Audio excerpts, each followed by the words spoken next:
जी अस्सलाम वालेकुम, मैं हूं नज़र अब्बास लंदन से। सर आपने कल रात एक बिग बॉय देखा, एक लंबा प्रोग्राम था जो लाइव चलता रहा, पाकिस्तानी कौम देखती रही और बड़े अफसोस का मुकाम है पंजाबियों के लिए कि पंजाब से लाहौर 3-4 घंटे के फासले पे था, वहाँ से अडयाला से, और इसी तरह पेशावर भी ज़्यादा दूर नहीं था, बल्कि उससे बहुत करीब इस्लामाबाद और रावलपिंडी था। ये कहाँ सोए हुए थे ये लोग। अभी मैंने किसी की वीडियो देखी तो उसमें उन्होंने कहा जी कि पहले तंजीम होती है, जो धरना देना होता है उसके लिए एक मैनेजमेंट होती है, ये होती है, वो होती है। नहीं सर, मैनेजमेंट कोई नहीं होती सर, सिंपल सी कहानी होती है। दिस धरना वाज अनप्लान। 4-4.5 करोड़ के अवाम का नुमाइंदा वहाँ पे पहुँचा। उस बंदे को इमरान खान से मुलाकात से रोका गया। उसके हाथ में एक पेपर था जो कि अदालत का हुक्म था कि इसकी मुलाकात करवाई जाए। उस शख्स को आपने वहाँ पे रोका। वो नौजवान वहाँ पे बैठ गया, वो धरना दे के ज़मीन पे बैठा, खुले आसमान के नीचे सारी रात बैठा। फजर की वहाँ पे उन्होंने नमाज़ पढ़ी, नमाज़ पढ़ के वो हाई कोर्ट गए, बराबर नमाज़ पढ़ी और वहाँ पे कोई बंदा नहीं था। जब मैं कह रहा हूँ कोई बंदा नहीं, सही नहीं कि कल्ला बैठा है सी, वहाँ पे कोई ऐसा बंदा नहीं पहुँच सका जिसको पहुँचना चाहिए था। पंजाब वाले कहाँ थे, फैसलाबाद कहाँ था, गुजरांवाला कहाँ था, लाहौर कहाँ था, पिंडी कहाँ था, इस्लामाबाद कहाँ था। इसके लिए प्लानिंग की ज़रूरत नहीं होती सर। इसके लिए सिर्फ आपके अंदर एक जज्बा होना ज़रूरी है, आपके अंदर एक विल होनी ज़रूरी है कि यार मेरा बंदा वहाँ पर खड़ा, मैंने उसके साथ जाना। पंजाबियों ने अब अपना दिमाग अपना सेट करना है। पंजाबियों ने यह सोचना है KPK वाला मेरा भाई है, या हर दफ़ा इसी ने मरना है, हर दफ़ा इसी ने जलील होना है, रसवाइयाँ सारी इसी के गले में पड़नी हैं, ब्लेम भी इसी को उठाना है, जुगतें भी हमने इसी को मारनी है, मजाक भी हमने इसी को उड़ाना है, और इसने सिर्फ सब्र करना है और कुछ नहीं करना। सर अब ये ऐसा नहीं चलेगा। बंगालियों के साथ जो कुछ किया गया, आपने यहाँ से जाके किया, वो सारे का सारा जो है वो सुहेल अफरीदी के साथ किया जा रहा है। और पाकिस्तान की अवाम, पंजाबी बैठ के देख रहे हैं। या तो पंजाबियों को दिल करता है कि अपना मुल्क अलग कर लें, बात मैं सख्त करने लगा हूँ, लेकिन ये सवाल है वो हैं जो लोग करते हैं, ये सवाल वो हैं जो कि लोग शायद वीलॉग पे भी करना पसंद नहीं करते, लेकिन ये रियलिटी है, ये हकीकतें, ये हो रही हैं बातें, ये बातें हो रही हैं कि हमें कहाँ तक दीवार के साथ लगाना आपने, और आपने लगाया। आप लोगों ने उसे मुलाकात नहीं करनी दी। सुबह तक वो बंदा वहाँ पर बैठा रहा है और लोग कह रहे हैं जी वो जी प्लानिंग करके नहीं गए थे इसलिए नहीं गए। सर ये बहानेबाजियाँ हैं। आप वैसे चले जाते हैं कि चलो यार सुहेल अफरीदी के पास जाते हैं, वो वहाँ बैठे, वहाँ भी जाकर 2 मिनट खड़े होते हैं, चले जाते हैं आप लोग। उसको मनाने की कोशिश की कि तुम उठ जाओ, अब उठ जाओ। जिन्होंने कहा उनके ऊपर भी तनकीद हो रही है। ये हालात हैं इस वक्त पाकिस्तान के कि वो उसके ऊपर तनकीद हो रही है, वो उठ जाओ। और मैं उन लोगों से कहूँगा जो घर बैठ के तनकीद कर रहे हैं, आप तनकीद ना करें। तनकीद बनती है बाहर बैठे, जो जिसने कोई 2-2.5 लाख की टिकट लेके पाकिस्तान पहुंचना, वो तो तनकीद करता दूर बैठा अच्छा लगता है। आप तो करीब करीब है, आपकी तो तनकीद बनती नहीं है, आपने तो खुद पहुंचना है। ओ नहीं आया, ओ नहीं आया, ओ नहीं आया कर रहे हैं आप। बहरहाल इसका कोई ना कोई नतीजा निकलना, देर या बदेर। आप ज़्यादा इस बात को चला सकते ही नहीं हैं। आप जो मर्जी कर लें, ये सिस्टम चलने वाला है ही नहीं, ये सिस्टम चलेगा ही नहीं। आप जो मर्जी कर लें, ये सिस्टम नहीं चलेगा कि आप उनको हर वक्त धक्के देते रहें, धकेलते रहें, ड्रोन हमले करते रहें, बम धमाके होते रहें, सारा। वो खुद कह रहे हैं कि बम धमाके हम खुद देख लेंगे, वो खुद कह रहे हैं कि हम अपना कंट्रोल कर रहे हैं। आप क्यों नहीं उनको कंट्रोल करने देते? क्यों उनके लीडर को रोका हुआ? क्यों बम? ये सारा कुछ जो आप क्रिएट कर रहे हैं, उससे पाकिस्तान टूटने की तरफ जा रहा है। खुले लफ्जों में आपको बता रहा हूं, पाकिस्तान को तोड़ने की साजिश है जिसमें आसिम मुनीर अपना बेहतरीन रोल प्ले कर रहा है। लेकिन अब कुछ दिनों से कुछ खबरें ऐसी आ रही हैं, कुछ ऐसे आसार नज़र आ रहे हैं कि पाकिस्तान के अंदर एक ऐसी सोच अब डेवलप हो रही है कि आसिम मुनीर इस मुल्क के साथ करेगा क्या। वो सोच बड़ी तेज़ी से डेवलप हो रही है कि आसिम मुनीर इस मुल्क को लेके जाएगा कहाँ। इमरान खान के बारे में एक फ्लोर ऑफ द हाउस, एक अब्बासी साहब हैं, वो एफीडीन अब्बासी, उस बंदे ने बड़ी खुली धमकी लगाई है, बड़ी खुली धमकी लगाई उस बंदे ने खुली तौर पे आम लफ्ज़ों में खुलेआम उसने ये बात की है कि इमरान खान का फातिहा जो है उसकी वक्त से पहले न पड़ी जाए। इससे ज़्यादा खुली धमकी क्या होगी? ये धमकियां दिलवाई जा रही हैं फ्लोर ऑफ द हाउस, और ये आसम मुनीर साहब की मौजूदगी में हो रही है, जो 5-5 मिनट बाद गालियाँ निकालनी शुरू कर देते हैं, जिनके बारे में कि जो हर वक्त गालियाँ निकालता रहता है वो बंदा। तो ये सूरत हाल जो आपने पाकिस्तान की बना दी है, इसमें मेरा नहीं ख्याल आपके पास ज़्यादा गेम करने के लिए ज़्यादा टाइम बाकी बचा हुआ है। इस मुल्क का कुछ ना कुछ बनेगा, इस हालात का कुछ ना कुछ बनेगा। सहराब बरकत की मैं बात करूं, सहराब बरकत siyaset.pk से उनका ताल्लुक है।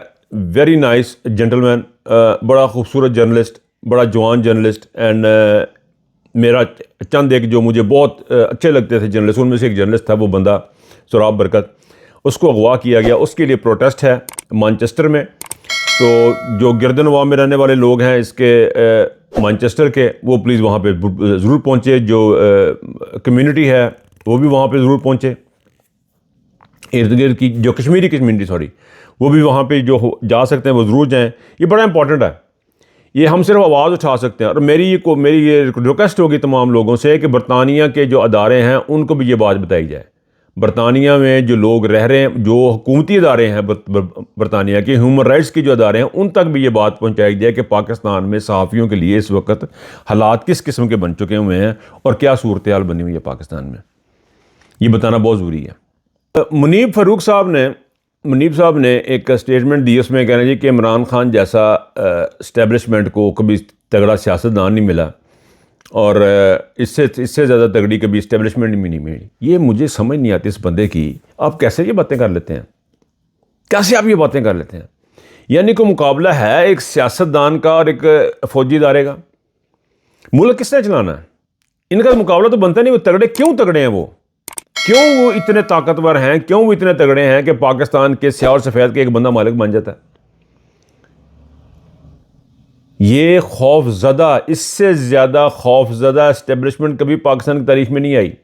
इससे ज़्यादा खौफज़दा जर्नैल कभी पाकिस्तान की तारीख में नहीं आया और इससे ज़्यादा करप्ट जर्नैल भी कभी पाकिस्तान की तारीख में नहीं आया।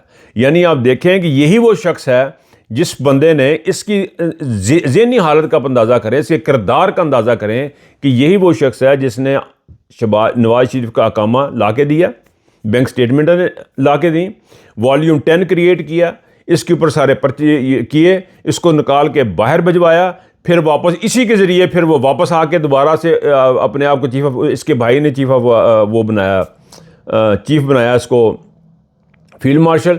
अच्छा, मेरे मुंह से फील्ड मार्शल नहीं निकलता, बड़ा मुश्किल निकलता, मैंने टाइम लगता है अपने मुँह से फील्ड मार्शल करा, मुझे मार्शल एडमिनिस्ट्रेटर ही मेरे मुँह से निकल रहा होता है।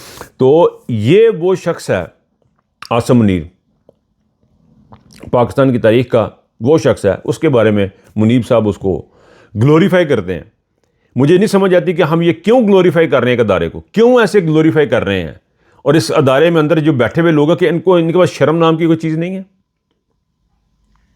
इस बात पे सोचना चाहिए अदारे को भी और मुनीब साहब को भी। एक आखिर में मैं छोटी सी बात जो है वो करना चाहता हूँ, वो ये है जी कि मेरे पास जो थोड़ी सी जो मुझे इन्फॉर्मेशन मिलती है, बातें बूतें जो मैं सुन रहा हूँ दाएं बाएं से, मुझे जो लग रहा है, मुझे ये लग रहा है कि अंदर एक डेवलप हो रही है फ़ौज के अंदर सोच, आसम मुनीर से जान छुड़वाई जाए।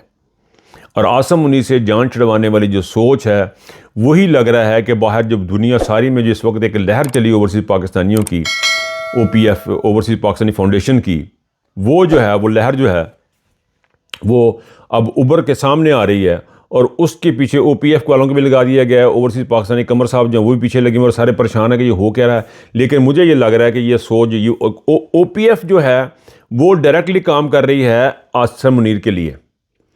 आसम मुनीर के जो फर्स्ट हैंड जो है वो कमर साहब जो हैं वो आसम मुनीर के अंडर काम कर रहे हैं, वो अपना कंट्रोल कर रहे हैं कि जी ओवरसीज़ पाकिस्तानी जो है वो हिले जुले नहीं, अपनी अपनी जगह बैठे रहें। लेकिन एक और अंदर सोच है फ़ौज के अंदर, एक और सोच है कि पाकिस्तान की जो ये किस रास्ते पे चल रहा है पाकिस्तान, वो सोच जो है वो लगता है कि वो सारी इनको सपोर्ट कर रही है। जो कि प्रोटेस्ट होते हैं बाहर की दुनिया में, जो प्रोटेस्ट हो रहे हैं, जो प्रोटेस्ट पाकिस्तान के अंदर जो हो रहे हैं, धरना ले लें, ये इतना लंबा धरना जो कर दिया, ये भी हो सकता है। मुझे पास कोई ख़बर नहीं है, ये ना कोई प्रूफ है, लेकिन ये इस धरने का इतना लंबा होना ये भी हो सकता है कि फ़ौज ने खुद ही करवा लिया हो अंदर से कि भाई आप लंबा धरना करें।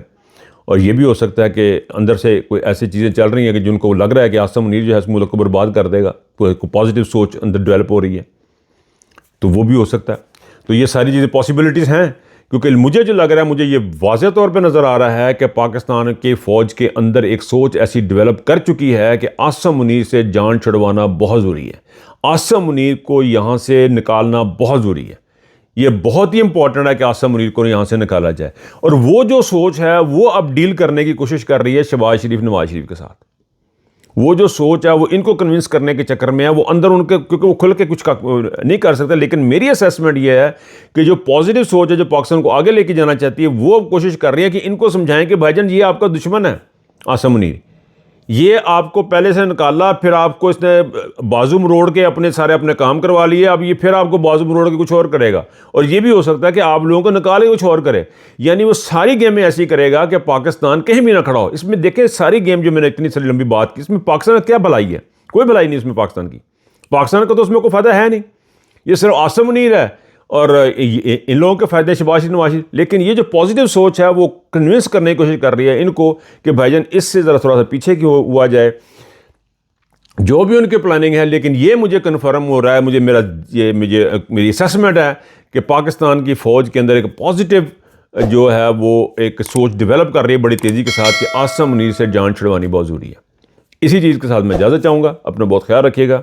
अल्लाह हाफ़िज़।